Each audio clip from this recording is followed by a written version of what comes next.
Hey, stay Steve, please like and subscribe. Please click on the Deck Heroes icon, click on subscribe. It's 100% free. Blood in, blood out. And don't forget to click on the notifications just so you don't miss any amazing content. This channel is mostly kind of from a traditional man's point of view. We kind of look at people's problems and we get there to solutions. We're not trying to BS anybody. We're not trying to bullshit anybody. We're just going to go there with facts. We're not trying to be idiots about it either. Okay. This man here, if you look in the top left-hand corner, Zeta Male Unscripted, he's asking the question why dating isn't even an option for the average 50-year plus. Right. What applies to everybody in every scenario, and I'm not being cruel, is the sexual marketplace value. Right, I want to keep everybody keep that fun, unless please, if you disagree with it, then let me know. I'm not asking what his sexual marketplace value is, but what I've watched it once a couple of hours ago. What we want us to focus on, please, is has he factored this in terms of his own experiences? Is he trying to optimize in the relevant ways in order to attract somebody? Is he making excuses for anything at all and expecting somebody else to put up with some bullshit that nobody's ever going to put up with? We're men, we're trying to chat up the ladies, so we got to be on our tip-top.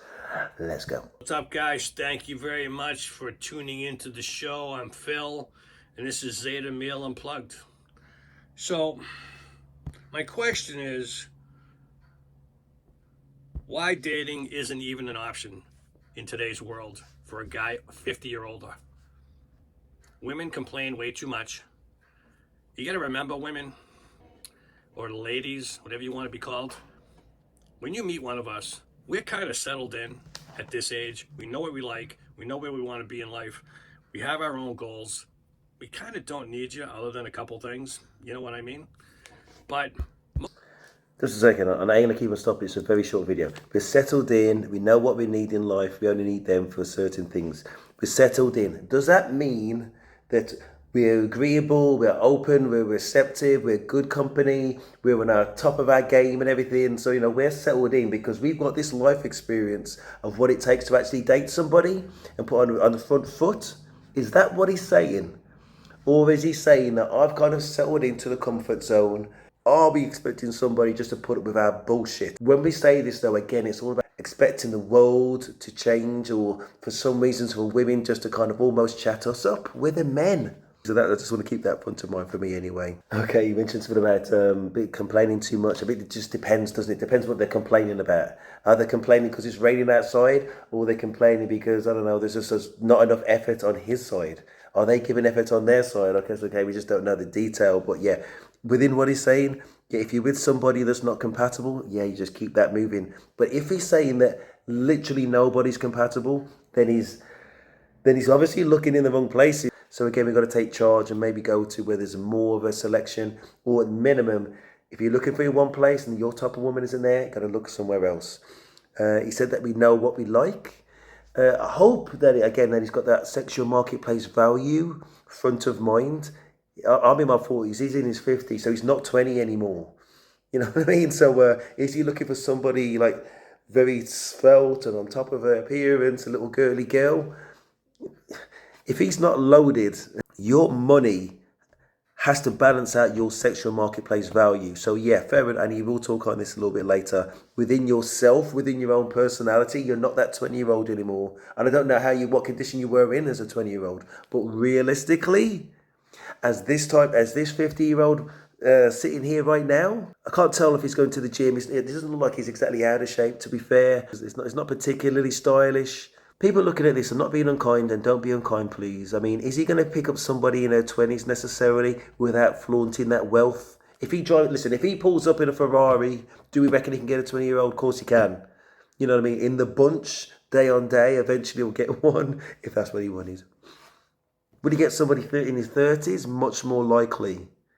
Much more likely, especially, again, with if he's smartened up. And of course, he's just making a video like myself. He doesn't need to be on his top games, and we will never know. But if he's average, is slightly smarter, or just smart, in that smart zone, this is casual, then he'll have a better chance. And again, just to balance out the sexual marketplace value, if you're not a Brad Pitt stunner, then you've got to be offering a little bit more. So either got to be your social conversation and or, you know what I mean, just enticing them with interesting dates. Brackets, slightly more expensive than when you were in your prime, probably. Know where I want to be in life. I'm not quite sure where he's going with that and how it's impacted by the woman at his age, in his 50s. Anyway, let's go. Most guys are, and I'm going to say most, and most guys are pretty well set. They don't have to be a millionaire to be set in life because it's up here. It's the thought process that makes life where you want to be. But there are always broken guys, and the broken guys probably don't have enough money for you. So that's why I say we're fine doing exactly what we do. Absolutely. And if you say pretty well set, they don't have to be a millionaire to be set in life because it's up here. It's the thought process that makes life where you want to be. But there are always broken guys, and the broken guys probably don't have enough money for you. So that's why I say we're fine doing exactly what we do. Absolutely. And I'm trying to think what he means. So you've got the millionaires or people who are well set, but then you've got the broken guys. I think he just means broke guys.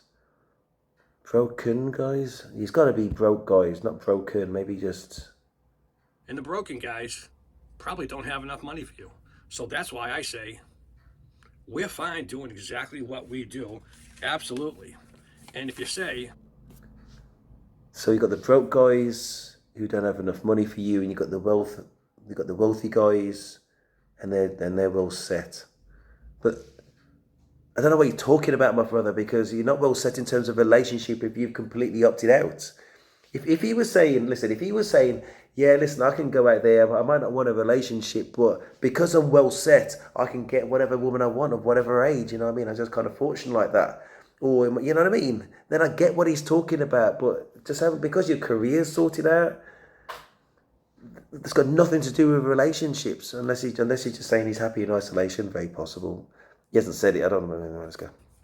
It isn't an option for us because we don't want to put in the work that it takes to go ahead and start dating. I mean, I'll be honest with you. Probably last time I tried a dating app, probably 2 or 3 years ago. And I tell you, I don't know if I told you this story before. I made 2 different dating apps, 2 different things. One, I kept it real, Phil, so-and-so. I told them my regular job, told them my goals, blah, blah, blah, blah, blah. Crickets, okay? I made another dating app, and I lied. I'm a multimillionaire. I have multiple properties. I drive a Ferrari, and I dressed up really nice, took a few pictures. Absolutely. Do you know the freaking women on that app were kicking down the door, literally, to date me? Same person. So it is so true, and I know a lot of you guys have probably done the same exact thing. It's just night and No, we haven't, my brother. At least I haven't. I tell you what, doing some kind of catfish profile. And again, you've got to listen. Let's go with this example first. So he told them his regular job, and they were not interested. But then when he inflated his sexual market value, when he just basically lied, when he lied about his sexual market value, he drew in a few other people. Well, yeah. Your sexual marketplace value is based on many things, but it has to be based in truth. So your true sexual market value can't be boosted by the income because you don't have it. But one thing you can boost it by is your physical appearance, by giving a shit. Going to the gym, getting in shape, eating well, smelling good, looking good, having some confidence, having the social skills, and there's other things as well. And still having some ambition if he wants to boost his sexual market value in the direction of where he was getting these women. But he's right in as much as if he's leading with his money, then of course, well, I don't know, are you more likely to get gold diggers coming out of the woodwork if you lead with money? I don't know. Maybe. Oh my gosh, brother. You're talking about 2 different things, but anyway, let's go. it's amazing. I tell you, guys, go out and try something like this. If you're not even sure at all, sorry, my nose is itchy. If you're not sure at all whether a potential woman is materialistic, try it. Try being something you aren't. Pretend you're a millionaire. Brother, listen, you are not a traditional man. It's not about being materialistic, but you need to kind of be a provider. in some regard. To be honest, I am of the mind that when you are trying to chat somebody up, you're trying to entice them, you need to go with an interesting proposition, right? And if your sexual marketplace is at a certain level, and he didn't say anything about, yeah, I don't know, whatever he's out of 10. Let's be kind and just say he's average, right? And I'm only going for average girls and they're still not interested in me, then, then I have some kind of sympathy. But let's just say that he's slightly older than average, he's not in shape, he's on average income, and he's trying to get somebody who's out of his league, then it ain't going to happen. You need to work towards making that happen, my brother. Yeah? So I've done a video just quite recently on being a millionaire in 10 years. He probably already has at least a little bit of investment to speed it up, so it won't even take 10 years. And the principles are the same. And when you get there, you can drive your Ferrari and get some more girls. Your appeal would increase. Newsflash. Let's go. Go on a dating app and see how many gold diggers. Trust me, they will flock to you. Even something like this is just a backdrop. I've had more people say, wow, that's a big wine collection. Your house must be huge. Well, I live in a small ranch. This is just a backdrop, and it looks nice. And hey, it works. It's got focal points. People can look at it, something different. It's not just my beautiful kisser. So I say, try it. That explains it. So it's not his wine. Okay, I don't know what he means by ranch. I'm in London. We don't do ranches. Sounds amazing, but if he said he was on average income, who knows anyway? Let's give benefit of the doubt. Positive. Try the dating apps.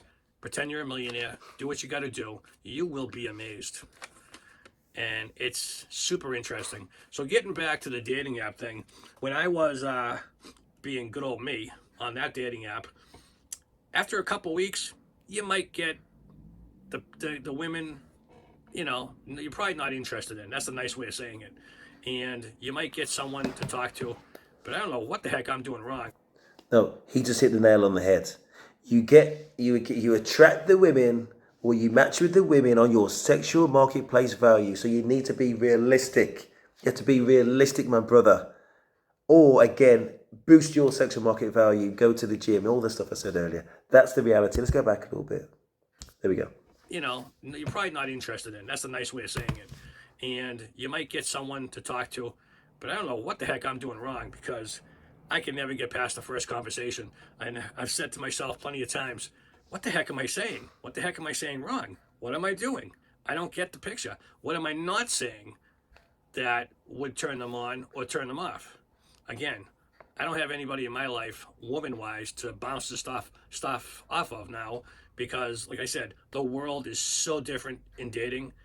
I don't know who I could trust other than another guy, because we live it every day. Absolutely. So, That is what I think it is. I think he, like Captain America, almost. You go in at one time, like he went in, he's been dating for a while, I presume, for what he just said. Then you come out on the other side, and the whole dating market's completely changed. Captain America went in the 40s and 50s, I think, in the Second World War. Then he came out in modern day. Yeah, my brother, it's a new world in some ways. In that, yeah, you're not in your. It's not that the dating market has necessarily changed. Maybe it has, probably has. But my main point is that you're not in your 20s anymore. You're not in your 30s anymore. You're not even in your 40s anymore. So you've got to make more effort, and that's not what's coming across. Even yeah, I remember now. Just earlier, towards the start of the video, you said you don't want to put the effort in to start dating. Brother, you're exactly right. And then you get out what you put in. That's just facts. you got to get done. Dating to me is for the super rich, or the guy that wants to put up with a ton of crap. And that huge majority of guys, just like me and you, in the middle. Now, he makes a very good point there. So when he says putting up with a ton of crap, we're men, right? We're meant to be the alpha. Yes, there are lots of ladies, the toxic ones. You just stay away. You just completely stay away. And again, those are not the only women that you can meet. And again, he's turned down the women that was actually interested in, that meet him to meet his sexual marketplace value, probably, possibly, or definitely meet his energy. But the other thing I wanted to say was, okay, so you don't have to put up with a ton of crap, but you've got to be able to lead in a relationship. You've got to be able to lead in a relationship. And again, you don't set yourself up to fail by being with the toxic. So you've got to have some stature about you. There's going to be cues, and I'm not talking about every case, obviously, but there's going to be cues that a woman sees, fair-minded woman sees. And if she sees weakness, and I'm not talking about dealing alpha Chad, the conversation and your direct relationship with them, they see some weakness and they take advantage of it. And the reason I say that is because that's just never happened to me. And when people did kind of pipe up, they soon pipe down. Say what you mean and mean what you say. There you go, a little catchphrase. And you don't have to be an idiot about it, but if the woman's leading in the relationship, then what does that make you? You know what I mean? So she's stepping into the void that have been created by the men of today. She's the man. You know what I mean? And it's not a criticism on her. There's a void to fill, and somebody has to fill it. It should be you. You know what I mean? So if he's trying to say in some ways, I think that some woman's walking all over you, that you can't set your own boundaries. Oh my gosh, this is not a conversation you have with another man. Oh my gosh, something went fundamentally wrong. Something's gone fundamentally wrong. And again, you could be a nice guy. I'm a nice guy. I've never encountered those problems. Just have a bit of stature about you. Somebody's talking this bullshit. You set your boundaries. That's not what I'm about. Or just take the pain out of it and just take the anger out of assuming that she's saying it. Then you just, I don't know, just give that. Okay, let's calm down. Okay, what we're getting angry about. Okay, let's just be respectful. Just be, if you get to that point. But I'm thinking there's steps before you get to that step. You know what I mean? Or you can see that toxicity pretty early on. For a woman to cross that boundary with you, you know what I mean? Again, she's seeing something, a weakness. But anyway, let's go forward. Whether you're playing video games, you're doing something else, you're working hard so you can play hard, we just don't want to be bothered. And the older we get, 50s, 60s, we know all your tricks, women. We see it all. There's very few that can hide it, because when we first date you, the first date, we're doing this. We're listening to every single word that comes out of your mouth. And that's the truth. A smart guy is listening. I saw a video once. It cracked me up. The guy happened to be a black guy and a black girl. He picks her up, gets in the car. First thing out of her mouth is, "Oh, this is a nasty car. Oh, this is this. This is that." Why aren't you dressed? Where are we going? I want to take me someplace nice. And she just kept yammering on and on and on. And the guy's like, the funniest thing, I think they might have got 2 blocks down. And he says, "Yeah, it's right here. No, you get out of the car. Go ahead." And he got rid of her and just took off. That's the smart thing to do. Absolutely. Do that if you have to. Because we're listening to you. Absolutely. Even in our older age, when lots of things are falling and breaking off, still, we're listening. And we're happy. So it's obviously a piss take video, but I'm going to have to track that down now. Very good, very good. He mentioned something a little bit earlier about video games. I play video games. I'm a gamer. That's what I'm known for. I've done hundreds, if not thousands of videos on gaming, so I'm the same. But you've got to have some balance about it. You know what I mean? So hopefully that's what he's talking about. He's not just, I say as a gamer, I can understand. But there are some games where you can just get lost in it. You go in... You come out like a caveman, you haven't shaved, you've barely washed, you kind of lost weight. You know what I mean? That's just one of those games. So let's hope that's not what he's talking about. Probably might not be. And women's tricks. He didn't qualify what he means by women's tricks, but I can't stand no beta bullshit either. Again, because as a man, you set your boundaries and nobody can force you to do anything you don't want to do. So I don't know where that comes from. So I wish I could interview him. You know what I mean? Just to kind of round out what he's talking about. But look to self as a man. Set your own boundaries. I'm not talking to him, I'm talking to all men. I'm kind of reflecting on self. Know what you're about. Say what you mean again. And mean what you say. And be good people. And don't let people walk all over you. You're a strong, powerful man. And you know your way in the world. Please like, subscribe. That's Stephen. I'm out.